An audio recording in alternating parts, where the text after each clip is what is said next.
서울의 화려한 불빛 속 연예계에서는 성공을 향한 치열한 경쟁이 끊이지 않는다.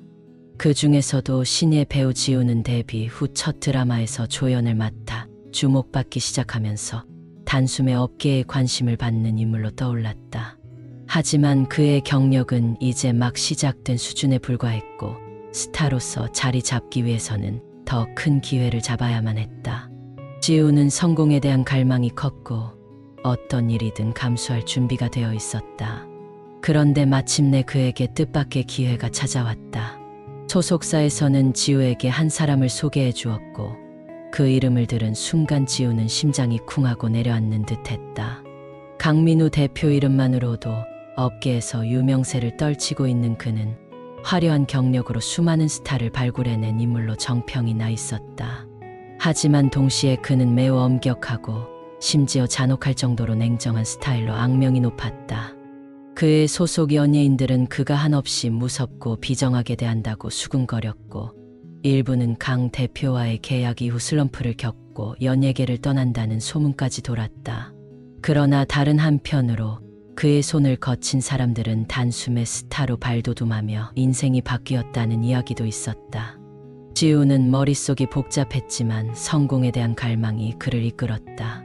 그날 지우는 강 대표와의 미팅 장소로 향했다.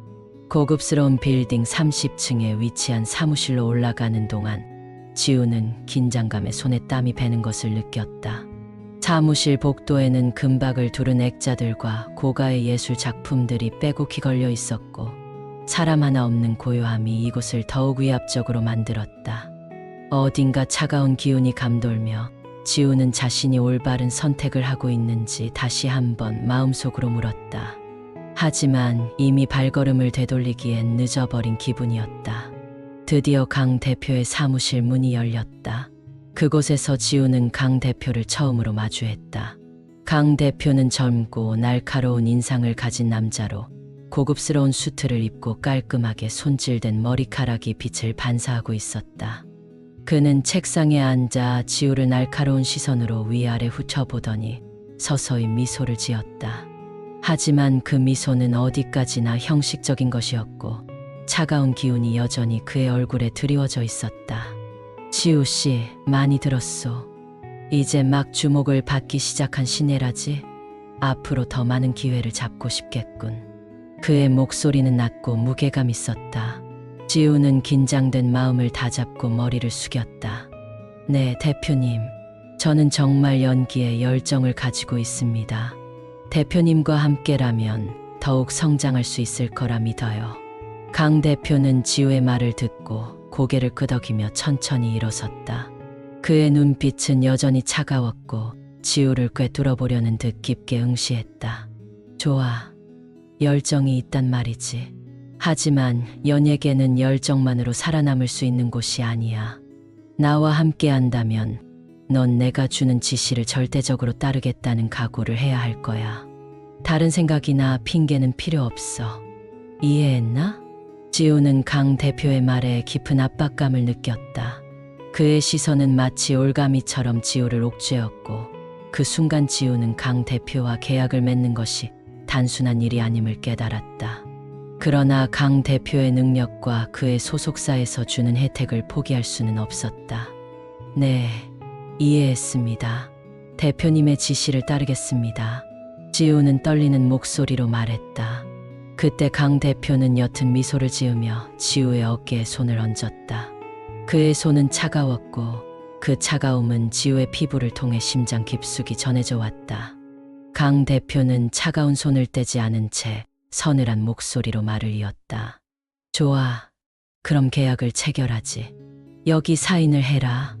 이 계약은 절대적인 것이고 그 어떤 경우에도 계약을 어길 수 없다는 것을 명심해라. 강 대표는 책상 서랍에서 두꺼운 계약서를 꺼내어 지우에게 내밀었다. 지우는 계약서를 손에 들고 하나하나 읽기 시작했다. 하지만 계약서에는 이해하기 어려운 법률 용어와 무서운 조건들이 가득했다. 특히 계약자는 소속사의 지시를 무조건적으로 따르며 계약을 위반할 시 엄중한 법적 책임을 진다라는 문구가 지우의 눈에 띄었다. 그 조건은 평범한 것처럼 보였지만 마치 지우가 강 대표에게 절대적으로 속박되는 느낌을 주었다. 지우는 속으로 잠시 고민했다. 하지만 계약서에서 눈을 떼려는 순간 강 대표의 차가운 시선이 그를 노려보고 있었다. 그의 눈빛은 마치 이제 물러설 수 없다는 경고를 보내는 것 같았다. 지우는 망설임을 억누르고 계약서에 사인을 했다. 사인을 하는 순간 그의 심장은 이유 모를 두근거림으로 가득 찼고 뭔가 돌이킬 수 없는 일을 저지른 듯한 불길한 느낌이 들었다. 강 대표는 지우가 사인을 마치자 곧바로 계약서를 거두어들였다. 그는 사무실 창가로 걸어가 창밖을 응시하며 조용히 말했다. 좋아, 지우 씨. 이제 넌 내 소속의 스타다. 내가 시키는 대로만 하면 그 어떤 스타보다 밝게 빛날 수 있을 거야. 내가 빛나는 건 나와의 계약 덕분이라는 걸 항상 기억해라. 그의 말에는 명확한 경고와 동시에 억누를 수 없는 위협이 담겨 있었다. 그 순간 지우는 강 대표와의 계약이 단순한 성공을 위한 선택이 아니라 그의 모든 것을 담보로 한 거래라는 사실을 뼈저리게 깨달았다. 계약이 체결된 후 지우의 삶은 완전히 달라졌다. 그는 연기뿐만 아니라 방송, 광고, 화보 촬영 등 바쁜 스케줄을 소화하며 빠르게 이름을 알리기 시작했다. 강 대표의 영향력 덕분에 지우는 단숨에 주목받는 스타로 떠올랐고 성공을 향해 달려가는 듯 보였다. 하지만 그의 생활은 눈에 보이지 않는 무언가에 점점 더 얽매이는 듯한 이상한 느낌으로 가득 찼다. 어느 날 지우는 늦은 시간까지 화보 촬영을 마치고 집으로 돌아가는 중이었다. 촬영장의 마지막 순간까지 감독의 요구에 맞추기 위해 애쓴 덕에 온몸이 녹초가 되어 있었다. 새벽 공기가 차갑게 느껴졌고 지우는 피로한 몸을 이끌고 아파트 엘리베이터에 탑승했다. 10층 버튼을 누르고 지우는 무심히 자신의 휴대전화를 확인했다. 그런데 익숙한 화면 위에 익숙하지 않은 애플리케이션 아이콘이 하나 눈에 띄었다. 이전에는 없던 눈 모양의 아이콘이었다. 지우는 의아한 마음에 앱을 열어보았고 곧바로 그 앱이 위치 추적 앱이라는 것을 알아차렸다. 화면에는 지우의 현재 위치가 표시되어 있었고 그 외에도 방문했던 장소와 이동 경로가 상세히 기록되어 있었다. 지우는 당황스러움에 이 앱이 언제 설치되었는지 기억을 더듬었지만 설치한 기억이 전혀 없었다. 그는 순간적으로 기분이 나빠지면서도 자신의 핸드폰이 감시되고 있다는 끔찍한 생각에 사로잡혔다. 얼마 후 엘리베이터 문이 열리자 지우는 급히 자신의 아파트 문을 열고 들어갔다. 불을 켜고 주위를 살폈지만 집안은 고요했다. 지우는 곧장 소파에 앉아 휴대전화를 놓고 심호흡을 했다. 휴대전화를 손에 쥔 채로 숨을 가다듬고 있던 그 순간 휴대전화가 진동하며 전화가 걸려왔다. 화면에 뜬 발신자는 다름 아닌 강 대표였다. 새벽 1시가 넘은 시각이었다. 지우는 전화기를 바라보며 떨리는 손으로 전화를 받았다. 지우 씨, 집에 도착했나? 강 대표의 목소리는 늘 차가운 듯한 말투였지만 지금은 더욱 서늘하고 섬뜩하게 들렸다. 그는 마치 지우가 집에 도착할 시간을 정확히 알고 있었던 것처럼 여유 있게 말했다. 네, 방금 도착했습니다. 지우는 불안에 떨리는 목소리로 답했다. 좋아. 너무 늦은 시간에 들어오면 피곤하지 않나? 내일 중요한 촬영이 있으니 일찍 자두게. 강 대표의 말에는 경고처럼 느껴지는 뉘앙스가 담겨 있었다. 그가 지우의 위치를 실시간으로 알고 있는 듯한 이 서늘한 감각에 지우는 자신이 감시당하고 있다는 사실을 다시 한번 실감했다. 그날 이후 지우의 일상은 점점 더 이상해졌다. 그는 어디를 가든 휴대전화의 위치 추적 앱을 통해 자신의 위치가 강 대표에게 실시간으로 전달되고 있다는 느낌을 떨쳐낼 수 없었다. 심지어는 잠깐의 자유 시간에도 누구의 시선이 항상 따라붙는 것 같은 불안감에 시달렸다. 몇 번이고 그 위치 추적 앱을 지우려 했지만 이상하게도 앱은 삭제되지 않았다. 시스템 관리자에 의해 설치된 애플리케이션입니다라는 메시지만 화면에 떴다. 불길한 예감이 점점 커지며 지우의 마음을 짓누르기 시작했다. 어느 날 지우는 예정에 없던 점심 약속을 친구와 가지기로 했다. 휴대전화에 대해 친구에게 조심스럽게 얘기해 볼 요량으로 마음을 먹고 외출을 준비했다. 약속 장소로 향하는 길에서 그의 마음은 조금이나마 편안해졌다. 강 대표의 감시에서 벗어난 듯한 자유를 느낄 수 있었기 때문이었다. 하지만 약속 장소에 도착해 잠시 자리에 앉자마자 그의 전화기가 울렸다. 화면에 강 대표의 이름이 떴다. 지우는 순간 심장이 멎는 듯한 공포를 느꼈다. 지우 씨, 지금 어디 있나? 강 대표의 목소리는 여전히 차가웠다. 지우는 거짓말을 하고 싶었지만 이미 자신의 위치가 강 대표에게 노출되어 있다는 사실을 알았기에 소용이 없음을 깨달았다. 잠깐 친구를 만나러 나왔습니다. 너무 갑작스럽게 약속이 생겨서 미리 말씀드리지 못했어요. 앞으로 나한테 보고도 없이 움직이는 일은 없도록 하게. 내가 너의 모든 스케줄을 관리하는 이유를 모르는 건 아니겠지?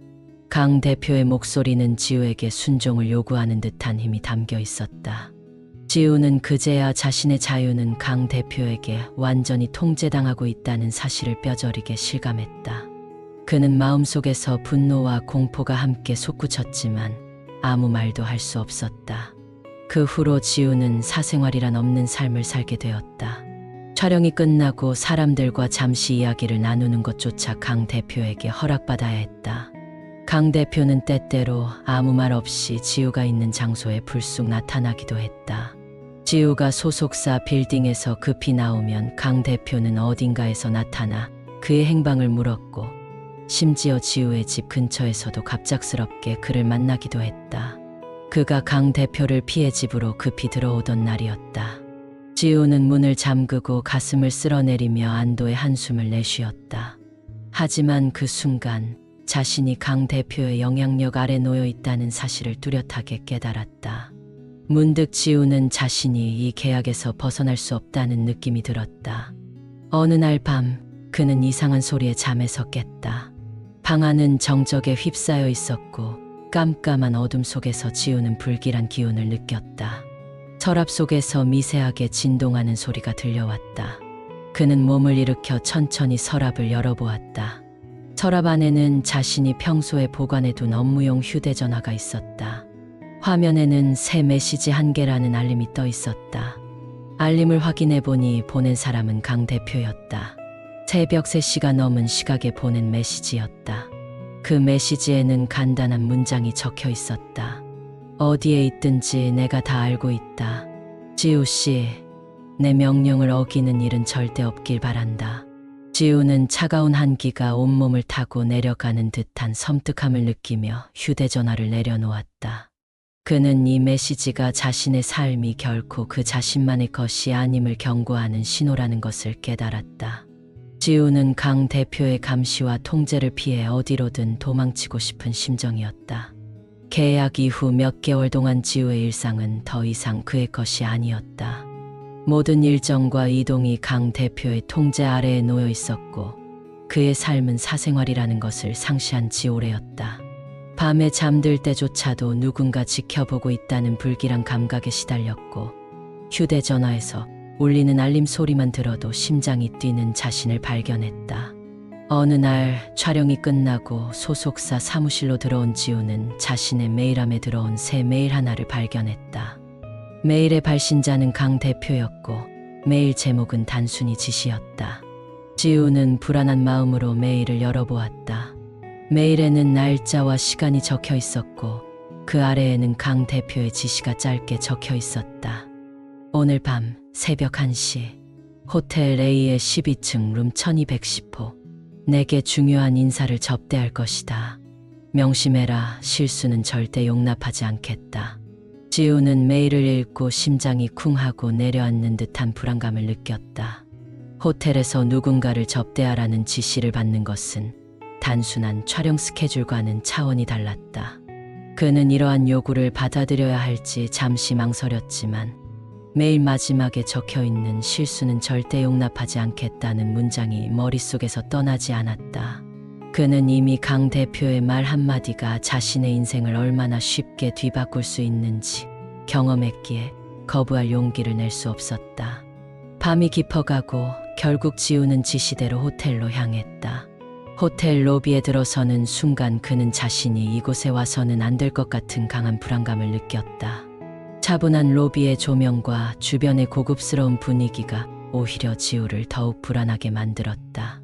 그는 시계를 확인하며 시간에 맞추어 엘리베이터를 타고 12층으로 올라갔다. 엘리베이터 문이 열리자 지우는 복도의 고요함에 긴장감이 감돌았다. 1210호에 가까워질수록 그의 손바닥은 땀으로 젖어갔고 심장은 점점 더 요동쳤다. 결국 1210호 문 앞에 선 지우는 깊은 숨을 내쉬고 문을 두드렸다. 잠시 후 문이 열리며 방 안의 분위기가 지우를 맞이했다. 방 안에는 중년의 남성이 앉아 있었고 그의 옆에는 강 대표가 있었다. 강 대표는 여유로운 미소를 지으며 지우에게 손짓했다. 지우 씨, 들어와. 기다리고 있었네. 그의 목소리는 차분했지만 그 안에 담긴 강압적인 뉘앙스는 지우의 몸을 얼어붙게 만들었다. 지우는 말없이 방 안으로 들어섰고 강 대표는 지우에게 중년 남성을 가리키며 그를 박 사장님이라고 소개했다. 박 사장은 연예계에서 막강한 영향력을 지닌 인물로 수많은 방송 제작과 관련된 자금을 지원하고 있었다. 강 대표는 지우를 바라보며 박 사장님께 소개했다. 이 친구가 앞으로 크게 성장할 우리 소속사의 스타 지우입니다. 아직 신인이긴 하지만 곧 지우 씨의 이름을 모르는 사람이 없을 겁니다. 박 사장은 흥미로운 눈빛으로 지우를 훑어보았다. 그의 시선은 불편할 정도로 지우를 노골적으로 관찰하고 있었고 지우는 고개를 숙이며 불편함을 애써 감췄다. 얼굴이 참 맘에 드는구먼. 박 사장이 만족스러운 미소를 지으며 말했다. 저렇게 젊고 신선한 배우는 보기 드물지. 특히 이 업계에서는. 지우는 그의 말에 억지로 미소를 지었지만 마음속 깊은 곳에서는 불안과 혐오가 요동쳤다. 그는 강 대표와 박 사장의 대화가 주는 불쾌한 기운을 느끼며 자리를 벗어나고 싶은 충동을 억누르고 있었다. 그러나 그는 강 대표의 눈치를 보며 버티는 수밖에 없었다. 박 사장은 지우를 계속해서 불편하게 만드는 질문을 던졌고 때로는 그의 손길이 지우의 어깨에 닿기도 했다. 지우는 점점 참기 힘든 불쾌감을 느끼면서도 방을 나가고 싶은 마음을 간신히 억누르고 있었다. 강 대표는 옆에서 미소를 지으며 그 광경을 지켜보고 있었다. 그 순간 지우는 이 모든 것이 강 대표의 계획임을 깨달았다. 그는 이미 강 대표의 손에 붙잡혀 있었고 자신이 이 상황에서 빠져나갈 수 없음을 절감했다. 지우 씨, 박 사장님께서 후원해 주신 덕분에 곧 드라마 주연 자리를 잡을 수 있을 거야. 오늘은 박 사장님께 감사의 표시를 드리면 좋겠지? 강 대표의 말은 지우에게 명확한 명령과 같았다. 그는 선택의 여지 없이 강 대표의 지시에 따라야 한다는 사실을 너무도 잘 알고 있었다. 지우는 그제야 자신의 입술을 꽉 깨물며 내면의 공포와 불쾌감을 억누르려 했었다. 그는 박 사장 앞에서 최대한 온화한 표정을 지으려고 했지만 속으로는 복잡한 감정들이 휘몰아쳤다. 시간이 지나고 지우는 강 대표와 박 사장의 대화가 끝나길 기다렸다. 그러나 강 대표는 여전히 박 사장과 지우를 이용해 자신의 이익을 챙기려는 듯했다. 지우는 그가 자신을 더 이상 사람이 아닌 단지 수단으로 취급하고 있음을 명확히 느꼈다. 박 사장은 점점 더 가까이 다가오며 불편한 말투로 지우에게 친근감을 표시했고 지우는 마치 자신이 벼랑 끝에 몰린 듯한 감각에 사로잡혔다. 더 이상 버틸 수 없었던 그는 용기를 내어 자리에서 일어섰다. 대표님, 죄송합니다만 제가 내일 일정이 일찍 있어서 먼저 실례해야 할 것 같습니다. 그러나 강 대표는 눈을 좁히며 미소를 지었고 마치 아무 일도 아니라는 듯 한마디를 던졌다. 지우 씨, 내가 시키는 일은 아직 끝나지 않았어. 앉아. 그 짧은 말 한마디에 지우는 다시 자리에 앉을 수밖에 없었다. 강 대표의 한마디는 그의 인생과 경력을 모두 장악하고 있다는 무언의 압력이었고 그는 결코 이곳을 벗어날 수 없을 거라는 두려움이 엄습했다. 결국 그날 밤 지우는 강 대표와 박 사장의 끔찍한 요구들을 무력하게 받아들여야 했다. 그의 마음속에서는 굴욕감과 수치심이 끌어올랐고 스스로에 대한 혐오까지 더해졌다. 그는 방을 나서기 전 강 대표의 차가운 시선을 다시 마주쳤다. 그 눈빛에는 이 모든 일이 강 대표에게는 그저 일상적인 일이며 앞으로도 지우가 그의 지시에 따라야 한다는 무언의 경고가 담겨 있었다. 지우는 그 시선을 피하며 방을 빠져나왔고 복도를 빠져나오면서 마치 자신의 영혼이 점차 깎여 나가는 듯한 공허함을 느꼈다. 그날 밤 이후로 지우는 점점 더 강 대표의 요구에 무력하게 굴복해야 하는 상황이 이어졌고 자신이 더 이상 스스로의 삶을 통제할 수 없음을 절실히 깨달았다. 강 대표의 끝없는 통제와 잔혹한 명령 속에서 지우의 정신은 서서히 파괴되어 가고 있었다. 매일 반복되는 그의 명령과 압박은 지우를 피폐하게 만들었다. 연기라는 꿈을 이루기 위해 선택했던 길이었지만 이제 그는 자신이 감시당하고 조종당하는 인형에 불과하다는 사실을 절실히 깨닫고 있었다. 더 이상 이 끔찍한 굴레에서 버틸 수 없다는 생각이 들자 지우의 마음속에는 하나의 결심이 서서히 자리 잡았다. 도망쳐야 한다. 그날 밤 지우는 모든 일정을 끝내고 집에 돌아와 침대에 누웠다. 그러나 피곤해도 불구하고 잠이 오지 않았다. 지우의 머릿속은 그가 겪은 지난 몇 달간의 악몽 같은 시간들로 가득 차 있었다. 강 대표의 지시에 따라 만난 사람들, 강 대표의 감시 아래에서의 일상, 그리고 언제 어디서나 그에게 따라붙는 감시의 눈길들. 이 모든 것이 마치 족쇄처럼 그의 삶을 묶고 있었다. 도망칠 결심을 굳힌 지우는 새벽이 되기를 기다렸다. 그가 가장 먼저 생각한 것은 강 대표가 설치한 위치 추적 앱이었다. 이 앱이 작동하는 한 그는 절대 강 대표의 감시에서 벗어날 수 없었다. 지우는 침대에 누운 채로 천천히 계획을 세우기 시작했다. 그는 자신이 도망치는 순간 강 대표가 위치를 추적하여 다시 그를 찾아낼 것임을 알고 있었다.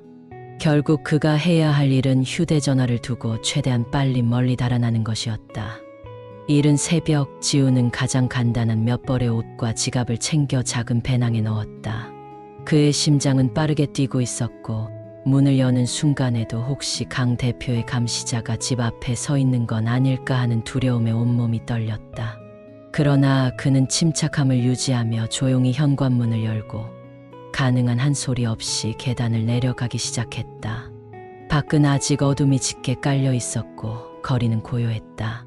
지우는 자신이 감시에서 벗어난 듯한 해방감을 잠시 느끼며 빠른 걸음으로 골목을 빠져나갔다. 얼마 후 그는 근처에 있는 택시를 불러 무작정 탔다. 어디로 모실까요?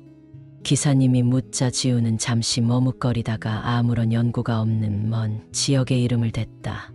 그는 최대한 먼 곳으로 가야 강 대표의 감시에서 벗어날 수 있을 것이라 생각했다. 택시 안에서 지우는 창밖을 바라보며 머릿속을 정리하기 시작했다. 자신의 경력을 걸고 떠나야 하는 선택이었지만 그는 이대로 강 대표의 손에 조종당하며 평생을 속박 속에서 살 수 없었다. 그러나 그가 생각하는 그 모든 갈등을 잠재울 만큼 강 대표의 통제는 심각했다. 지우는 택시가 멀리 달려가면서도 혹시나 누군가가 뒤쫓아오는 것은 아닌지 끊임없이 창밖을 살폈다. 얼마 후 택시는 지우가 지정한 지역에 도착했고 지우는 재빨리 숙박시설을 찾아 들어갔다. 작은 모텔 방에 들어선 그는 비로소 숨을 돌릴 수 있었다. 그는 방문을 잠그고 불을 끈 채 어둠 속에서 한참 동안 아무 소리도 내지 않고 가만히 앉아 있었다. 심장이 고동치는 소리가 방 안에 울려 퍼지는 것처럼 느껴질 정도였다. 방 안의 조용함 속에서 지우는 마침내 스스로를 다독이며 안도감을 느끼려 했다. 그러나 그가 도망친 시간이 길지 않았음을 깨닫고 고지어 끓어오르는 두려움이 그를 사로잡았다. 강 대표가 내가 도망쳤다는 사실을 이미 알고 있을지도 몰라. 언제 찾아낼지 모를 일이야. 그의 마음속에는 불안이 가시지 않았다. 그는 휴대전화를 확인하고 싶었지만 이미 집에 두고 나온 것을 기억하고는 손을 내려놓았다. 그때 지우는 결심했다. 절대로 소속사에 연락하지 말 것, 그리고 최대한 멀리 이동하여 새로운 삶을 시작할 것. 그는 이제 과거의 꿈과 욕망을 뒤로한 채 자유를 되찾기 위해 목숨을 걸었다.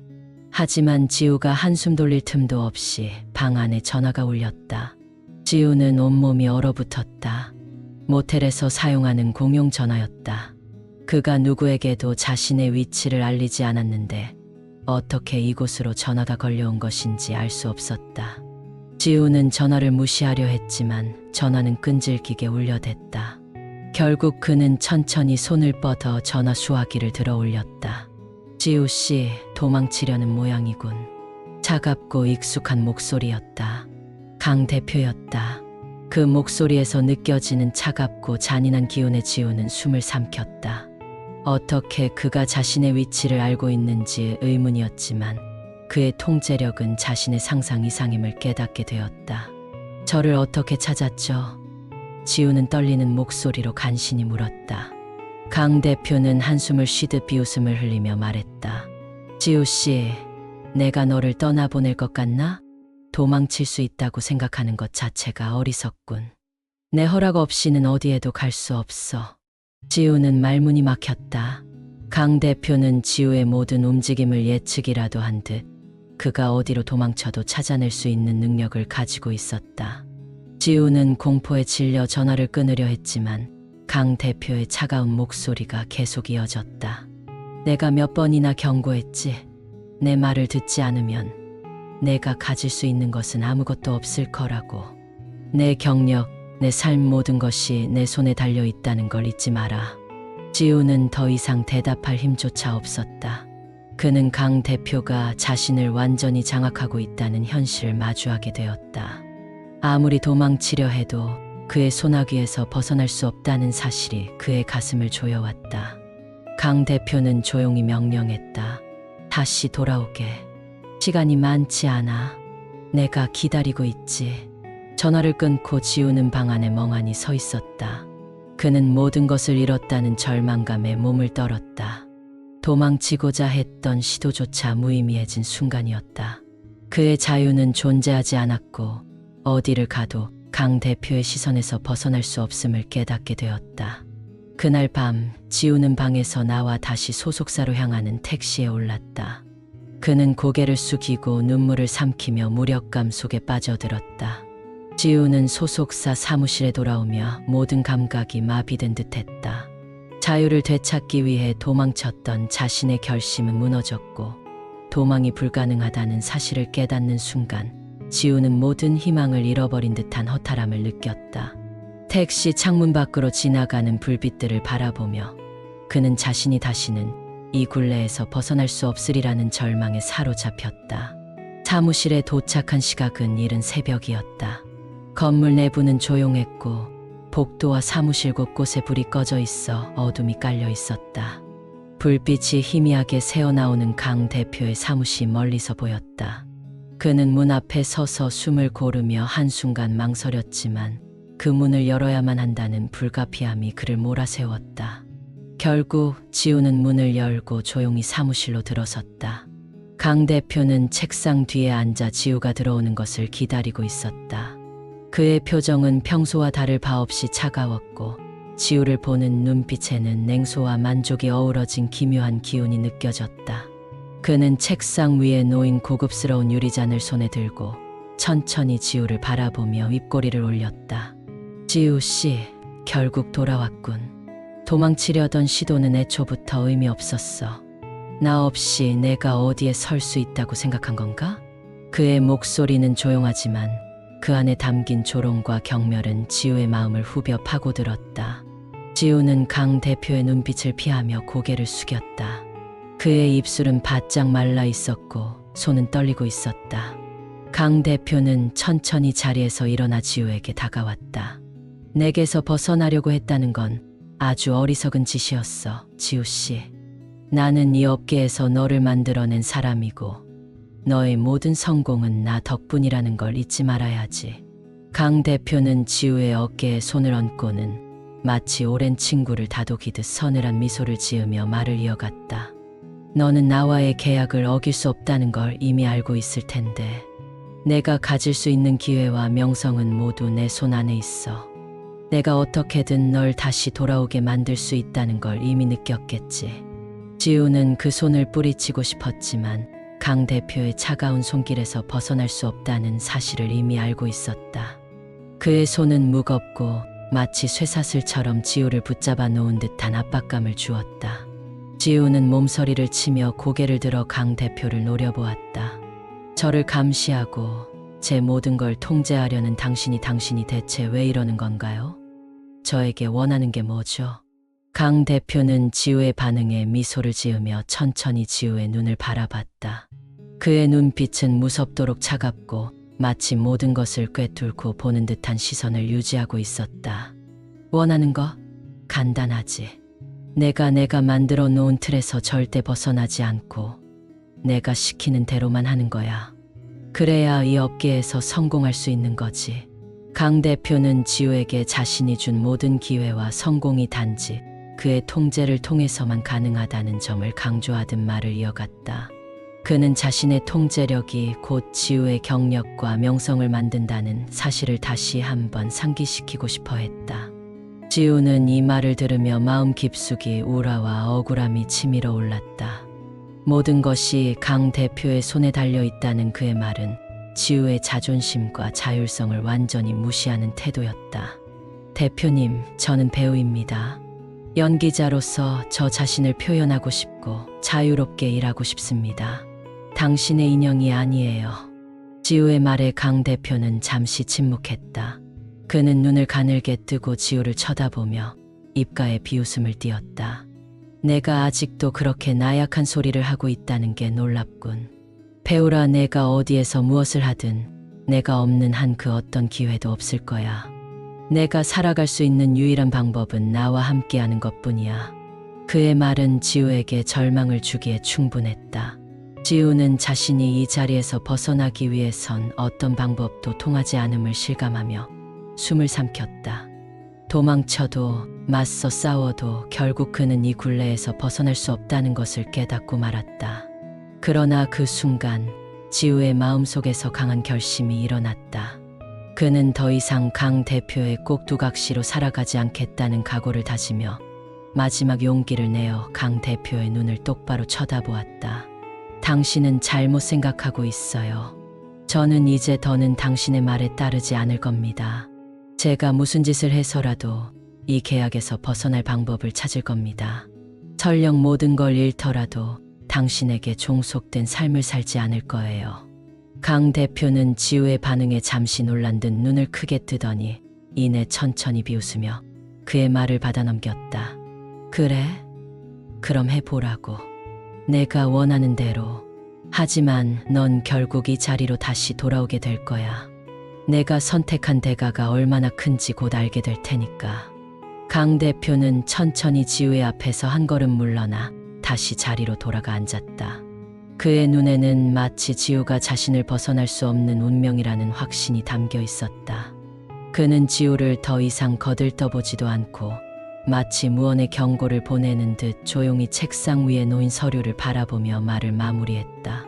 지우는 그의 시선을 외면하고 사무실을 나섰다. 하지만 그 문을 닫고 나서도 그의 마음속에 남은 감정은 참을 수 없는 분노와 억울함이었다. 지우는 스스로의 의지로 그리고 스스로의 힘으로 이 굴레를 벗어날 수 있을 것이라 다짐하며 어두운 복도를 걸어 나갔다.